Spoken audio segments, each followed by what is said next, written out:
BJP নেতার উপর প্রাণঘাতী আক্রমণ চালায় বিজেপির অপর এক নেতা। ঘটনাকে ঘিরে উত্তপ্ত করিমগঞ্জ জেলার রামকৃষ্ণনগর বিধানসভার অন্তর্গত কালীবাড়ি এলাকা। প্রতিবাদে কালীবাড়ি পুলিশ ফাঁড়ি ঘেরাও 500 লোকের। প্রাণঘাতী আক্রমণে আহত ভৈরবনগর মণ্ডল বিজেপির সাধারণ সম্পাদক রাজেশ দাস। বিজেপি নেতা রণজিৎ দাস সহ আরো দুজন এই কাণ্ডে জড়িত থাকার অভিযোগ। বৃহস্পতিবার রাতে রাজেশ দাসের উপর প্রাণঘাতী আক্রমণ চালিয়েছিল বলে অভিযোগ করেন। অভিযুক্তকে অতি সত্বর আটক করে 24 ঘন্টার মধ্যে আইনের আওতায় আনার দাবি। অন্যথায় পরিস্থিতি ভয়াবহ হওয়ার হুঙ্কার প্রতিবাদকারীদের। বর্তমানে রণজিৎ দাস নামের এক ব্যক্তিকে পুলিশ আটক করে জিজ্ঞাসাবাদ চালিয়ে যাচ্ছে বলে খবর। আবারও বলছি, বিজেপি নেতার উপর প্রাণঘাতী আক্রমণের অভিযোগ বিজেপির অপর এক নেতার বিরুদ্ধে। ঘটনাকে ঘিরে উত্তপ্ত করিমগঞ্জ জেলার রামকৃষ্ণনগর বিধানসভার অন্তর্গত কালীবাড়ি এলাকা। প্রতিবাদে কালীবাড়ি পুলিশ ফাঁড়ি ঘেরাও করেন 500 লোক। প্রাণঘাতী আক্রমণে আহত ভৈরবনগর মণ্ডল বিজেপির সাধারণ সম্পাদক রাজেশ দাস। বিজেপি নেতা রণজিৎ দাস সহ আরো দুজন এই কাণ্ডে জড়িত থাকার অভিযোগ। বৃহস্পতিবার রাতে রাজেশ দাসের উপর প্রাণঘাতী আক্রমণ চালিয়েছিল তারা। অভিযুক্তকে অতি সত্বর করায়ত্ত করে 24 ঘন্টার মধ্যে আইনের আওতায় আনার দাবি। অন্যথায় পরিস্থিতি ভয়াবহ হওয়ার হুঙ্কার প্রতিবাদকারীদের। বর্তমানে রণজিৎ দাস নামের এক ব্যক্তিকে আটক করে পুলিশ জিজ্ঞাসাবাদ চালিয়ে যাচ্ছে বলে খবর। সনবিল থেকে শ্যামল আচার্যের রিপোর্ট, নিউজ অবিকল। আমার নাম রাজেশ দাস, জেনারেল সেক্রেটারি। ঘটনা গিয়া কালকে তো আমি সারাদিন রাকেশনগর আসলাম, ওই যে ফ্লাড হয়েছে, আমরা সুপুত্রও আসলো, আমরা কালকে রাকেশনগর আসলাম, এমএলএও আসলো। আর সন্ধ্যার পরে আইয়া আমরা স্কুলও একটু রিলিফ টিলিফ বাটিয়া, ক্যাম্পর রিলিফ টিলিফ বাটিয়া বাটার পরে বিধায়ককে ফোন করছেন আর কি যাওয়ার লাগি। আমি আমার লগে শিলবুত্রে লইয়া আমি এই রামকৃষ্ণনগর গেছি। রামকৃষ্ণ থেকে রিটার্ন করতে করতে আমার 10:30 বাজছে, রাত্র 10:30। যখন 10:30 বাজে তখন আমি এই নিটুদারে ফোন করলাম, জয়ন্তরে ফোন করলাম। তারা কইয়া গেছিলাম যে তোমরা থাকিও, রিলিফ ক্যাম্পে থাকিও, আবার পরে আমরা কালকে ডিসকাস করবো যে কালকে কিভাবে এটা মানে মাল বাটা হইতো আর কিছু তিরফাল আইছে, এইগুলা কিভাবে দেওয়া হইতো, এইগুলো আমরা একটা ডিসকাস করি, একটা লিস্ট বানাইব। হ্যাঁ, আর গড়ের জিয়াটা কইতো, ওই যে গড়গুলা জল ঢুকছে যে জিয়াটা কইতো, এগুলা ডিসকাস করবো। তো আমি 10:30 বাজে গেছি, আমি বুঝতে তারা বুঝতে গেছি। তারপরে আমি ফোন মারছি, জয়ন্ত কইলো আমি আসি ফান খাইলাম খানুর দোকানও। তেমন নিটুদারে ফোন মার, নিটুদারে কইছে আমিও বাড়ির সামনে আটাআটি করি, আর কিচ্ছু করার নাই, ওই যারা রিলিফ ক্যাম্প পাইছে তারা লাগে গল্প চলো। আমি শিলবুত্রে লইয়া সুবিধারে লইয়া আমি বাজারও গেছি।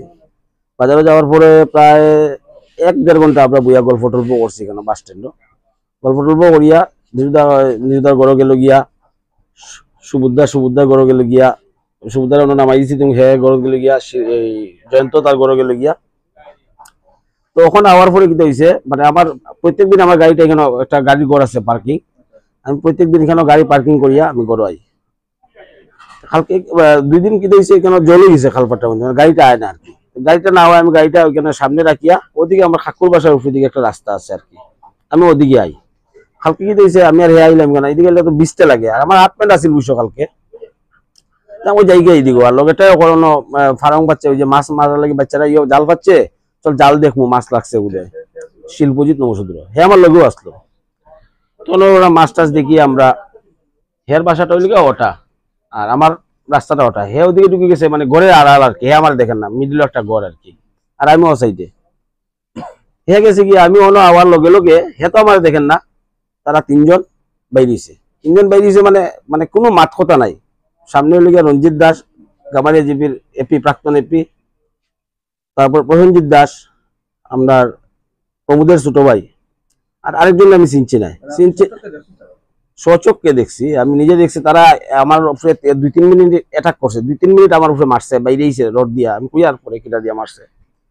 তারপরে কোনো কথা নাই, আমার খালি মারে। রঞ্জিতেরা তো ওই যে জেসিবির যে যে এই যে টায়ার খুলে যে একটা অত বড় লোহার একটা ইলম পাইপ, মানে লিভার এটা মারে। তার পিছনে যেটা এটা তো রড, একটা রডের টুকরা অতমান লম্বা।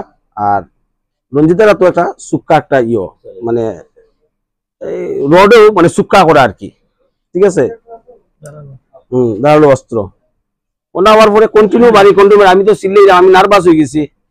শিলবুজিত আজ্ঞা এরকম কইলাম, আর শিলবুজিতে ভাবছি যে আমরা মাছ দেখছি বোধহয়, কেন কোনো মাছ টাছ দেখিয়া বোধহয় তারা ডাকলাম, আরামসে ফেসাপ টেসাপ করি। আর আমার মারতে অন্তনে ওই যে আমার গাড়ির ঘরটা হনন হয়েছে গিয়া, হনন নেওয়ার পরে দেখা যায়, অত সময় কিন্তু ঘরে আড়ালো আসলাম, আমার দেখছে না।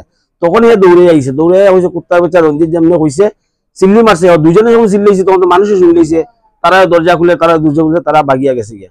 তখন তারা পিছিয়ে পিছিয়ে দৌড়ে গেছে, দৌড়ে যাওয়ার পরে গিয়া দেখে কোনো আমরা এখানে মন্দির আছে কালী মন্দির, কোনো হাত নৌকা দিয়া তারা গেছে গিয়া। আমরা কাছে তখন নৌকা টোকা নাই যে তারা পিছিয়ে পিছিয়ে যাইতাম কেন রাত্রেবেলা। তখন এখানে মাছ মারা একজন মানুষ আছিল, জিগাইলাম তারা, কইছে এই মাত্র তারা 3 জন মানুষ, তারা মানে তারা এ দূর থেকে দেখছে তো, কইছে 3 জন মানুষ নৌকা তুটি এইদিকে গেছে গিয়া।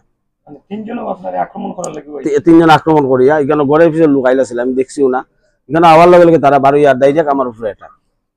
মানে আপনার মারতে মারতে কতটুকু জায়গা এখান থেকে আমার প্রায় 50 মিটার দূর নিয়েছে, আমি চিল্লাইরাম কন্টিনিউ বাইরে, আর আমি হাত দিয়ে আটকাইরাম, ইয়ে করাম, খান মাথাত মারার চেষ্টা করে তারা, মাথার পিছন দিকে মারছে। হ্যাঁ, যখন আমি চেষ্টা করাম আটকাইতে আটকাইতে আমার প্রায় এই গাড়ির গ্যারেজের অন্য নিচে গিয়া। হ্যাঁ, থানাতে এজাহার করছে, কালীবাড়ি থানাতে করছে।